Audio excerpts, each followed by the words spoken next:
2.5 वर्षांपूर्वी मी भारतीय विद्यापीठ कात्रज इथे राहिलो होतो. तेव्हा मी ₹2,500 रेंटवरती राहत होतो आणि टू बी ऑनेस्ट माझ्याकडे ते ₹2,500 सुद्धा द्यायला नसायचे. हं.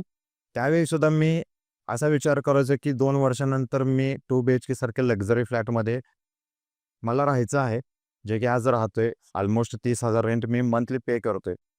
2.5 वर्षांपूर्वी माझ्याकडे ॲक्टिवा गाडी होती. टू बी ऑनेस्ट माझ्याकडे पेट्रोल भरायला पैसे नसायचे. खिशात काही नसताना सुद्धा मी असा विचार करायचो, की 2 वर्षानंतर मला टाटा हॅरियर घ्यायचे आहे आणि 2.5 वर्षानंतर मी आज 25-26 लाखांचे टाटा हॅरियर बुक केले. तर हा जो प्रकार आहे तो self believe, law of attraction, visualisation का विल पॉवरचा आहे असं मला वाटतं. हे सगळंच सांगतो. सगळं कॉम्बिनेशन आहे. विल पॉवर आहे मेनली.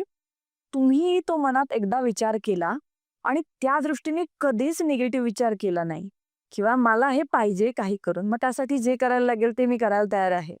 असं मनातल्या मनात कुठेतरी विचार झालेला असणार. Again we are not conscious about our thoughts. हा पण विषय असतो. एखादी गोष्ट विचार केला आणि ती विसरून गेली.